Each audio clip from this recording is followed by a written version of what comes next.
As I mentioned last week, I was going to try to use Adobe AI Generative Fill again to try to create a decent thumbnail because it was always kind of lackluster compared to Midjourney. So I'm going to walk you through the entire process of how I created this incredible thumbnail, this amazing thumbnail. And if you care at all about this, watch the video. You can find the video at bandrewsays.com, bandrewsays.com, or if you're listening on Spotify, maybe you can just watch it there, or it's on YouTube too.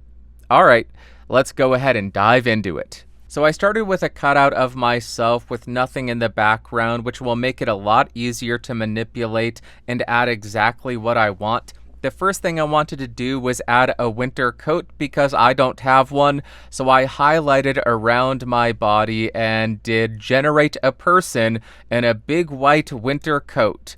And we have 12 options here because I generated this 4 times, and I'll just scroll through them because some of them are hilarious. It was very difficult to get it to generate a man in a winter coat. There was a man, there's a woman, an old woman's neck on me is horrifying, and diamond dangly earrings is very charming, I'm sure. Another old woman in a coat. They just get better and better. That's a very broad-shouldered woman there.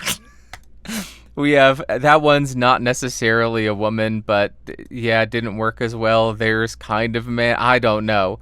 Most of these just look like women, but... What I did was I could tell that there's this white around the coat, so I needed to adjust that. I found the option that I liked, and then what I did was highlight the white portions and erase them. And when I did that, I realized that my clothes were popping out behind it, so I went ahead and cropped the underlying image of me, and that makes the actual hoodie I'm wearing disappear. Next thing I wanted to do was add a hat, and we have a bunch of great options here as well. We have 3 options. We have a beanie, we have a fur cap. I need to move this. Is there any way to move the actual... I don't know if I can move the generative fill box. We have a winter cap, like a Russia cap, a beanie, and another fur cap. I don't remember which... I think I went with the beanie.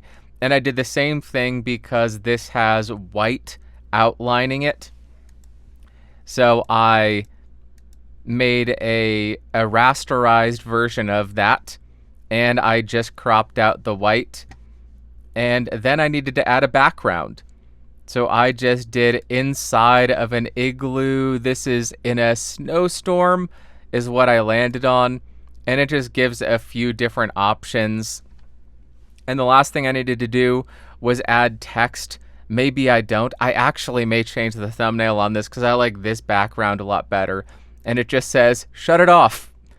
Because this was a short about turning off your air conditioning while recording. So that is me using Adobe Generative Fill to create this. And I checked my Adobe account. I actually didn't realize this. You have 250 credits a month, and I am about exhausted on those. So I will not be able to use Adobe for the rest of the month. But there you go. That was me using Adobe Generative Fill to create a thumbnail. And that is the process that I used to get a thumbnail for the Clipscastage channel. I'm going to go with this thumbnail right here. All right, that was me doing it. That's what I've been testing. Hopefully that was interesting to you. Wow, that was great, Past Bandrew. Thank you so much for sharing that amazing thumbnail generation. You are going to win awards because you are so good at it.